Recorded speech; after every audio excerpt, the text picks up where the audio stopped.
Hello, my name is Fenna. Welcome to Following Fenna. In today's video, we're going to talk about the impact limerence has on our physical health. And limerence is this obsessive infatuation with somebody, and it can be exhilarating, but also a very all-consuming experience. And we often talk about the impact limerence has on our mental well-being. And therefore, the impact it has on our physical health being is often overlooked. And in this video, we will dive into the ways in which limerence can be so destructive on our body. And we're going to look at the potential risk and consequences of being in a limerent episode has on our physical health. But also, we're going to talk about on what to do about that and how to deal with that. And I'm going to explain to you how. My mission on this planet is to create awareness and help you out of limerence. Because limerence, although it is not a DSM-5 diagnosis, it's not a disease, it's not an illness, it's an altered state of being in this addiction. Although it is not a diagnosis, it can still be extremely disruptive, not only mentally, but also physically. And it is time that we and the health industry take limerence seriously. So here are some reasons limerence is bad for you and bad for your body. Number one, the chronic stress. The chronic stress. Limerence brings us prolonged periods of intense emotional arousal. Yeah, we kind of experience that. And a constant preoccupation and a constant thinking and the thoughts of the desired person, the other, coupled with the uncertainty of the reciprocity and a constant questioning of the contact, going back and forward and being in an unsafe and unpredictable, unsustainable situation can lead to chronic stress.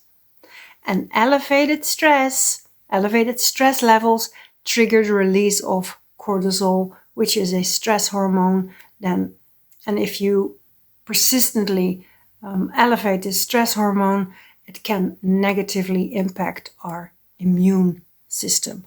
Our immune system, our cardiovascular health, and overall well-being. We are stressed out in limerence. And not just for a few weeks in general, but for months, sometimes even years in a row. Our nervous system is completely freaked out by the unsafety of this bond, releasing lots of cortisol. Number two, yep, we've been there, sleep disturbances. The intense emotional and cognitive aspect of limerence, we think a lot, can disrupt our sleep pattern, of course.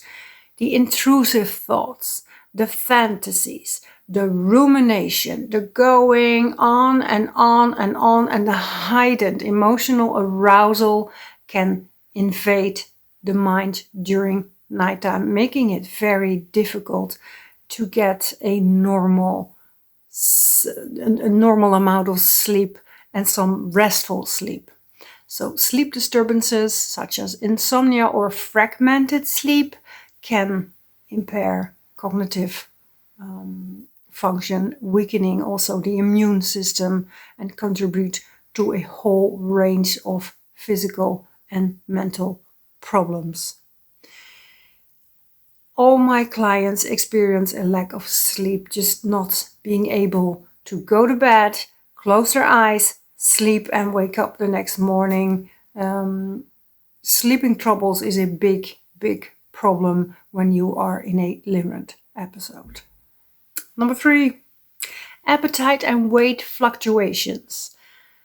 Limerence can also be very disturbing towards a normal eating pattern and appetite regulation. And some people may experience a loss of appetite due to the stress hormones or the emotional turmoil, while other people can turn to eating and overeating as a coping mechanism when we have to deal with the stress of the constant rumination and thinking and obsessing about the other.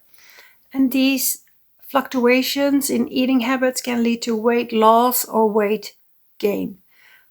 My weight dropped significantly when I went through the withdrawal, and my body was so freaked out and in so much stress. My body thought it was going to die. I had so much fight or flight hormones that I remember, and I love eating in general. I love eating. I lived on an orange per day for a few days because I just could not eat more, and people were worried about me. Number 4, it weakens our immune system. The prolonged stress and all the emotions can actually weaken our immune system, because heightened stress hormone levels for a longer period of time, such as cortisol, can suppress immune functioning. And that makes us more vulnerable for certain illnesses, but also for infections and other health complications. Yeah. Number 5, the physical exhaustion. The emotional intensity and the constant preoccupation and the obsessing and the thinking of limerence can be draining. And people who are in a limerent episode often find themselves mentally and physically exhausted. And if you are in a limerent episode, I'm sure you know what I mean.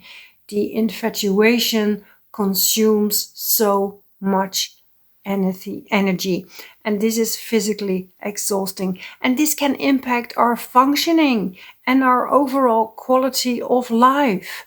I remember I wanted to bang my head against the wall to make it stop thinking, and of course banging my head against the wall, hurting my head, did not stop thinking, and it didn't contribute to my physical health.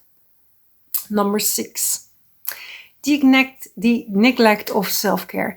Limerence can, we have no choice. We do prioritize the thoughts and the being and the interaction with the other person over our own self-care, and the constant focus on the limerent object can, of course, and does result in neglecting basic self-care practice. We are addicts. We need to survive. At least that is what our nerve system thinks. So there is no really space or time for healthy boundaries and a lot of self-care. We only need the limerent object to survive, and that is the only important thing. Number 7, hormonal imbalance. And I can go on and on about this subject, because hormones range basically everything. We are puppets to our hormones. And because we press on the dopamine scale, it's a scale. Dopamine comes as a scale. We press on the dopamine scale like crazy in the beginning, and that's why limerence feels so good in the beginning.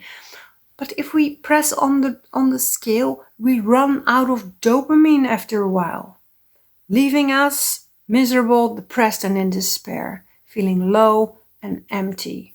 And when we feel low, we need to level up our dopamine. And since the other person is our source of dopamine, we need to seek for interaction with the other. And since it's a scale, we press on the pleasure side when we seek the other. The pain side will come up, and we feel low and depressed and stressed out again till we seek the other person. And then we have this addictive dance of limerence, being imprisoned by our body, being in this constant loop of seeking the other as a relief, as just a way to feel normal, not even that great or high anymore after a while, just to feel normal, to regulate. And then the dopamine wears off, we need to seek the other, we feel okay again, and then the dopamine wears off, and etc., etc., etc. Of course, these 7 things are just a small part of the devastation that we feel when we are in limerence. I could add another 100 things that do not improve our health, such as the loss of our identity, our poor boundaries, loss of connection sometimes, of friends, of family, money problems, poor concentration, the losing of hobbies and interest, the immense feeling of guilt and shame, the depression, the frustration, etc. Well, Fenna, so far that was not very uplifting, so I'm wrecking my health in my limerent episode. Thank you. So now what? Well, of course, it is important to take care of yourself in a limerent episode. I call it keeping at least the dominoes up. We need to maintain what gives us capacity as humans. We need a routine. We need to eat healthy. We need to implement sleep hygiene, interact socially, and if we can, live in alignment with our values. But when you're in limerence, that's very hard. When I was in limerence, I did all that. And I didn't want to throw in the towel yet. I didn't walk away. I was still in interaction, so I was still in limerence. I could take care of myself all I wanted. I could meditate and sport. And although that's really good, please do that. It didn't help me to start to feel really good because I was still in limerence. I was still an addict. You need to get out. You need to see what wonderful life is waiting for you after the limerence. You need to calm down your body, regulate, get back to yourself again. How do we get out of limerence? We ask clarity from the other person, and if we cannot be with them, we walk away and we endure the pain until it gets better. And my life is so much better after the limerent episode ended. I'm happy again. I'm cheerful again. Life is great again. And if I can do that, so can you. You keep on going. You go no contact. You keep on going until you feel better and you realize that your limerent episode has slowly ended.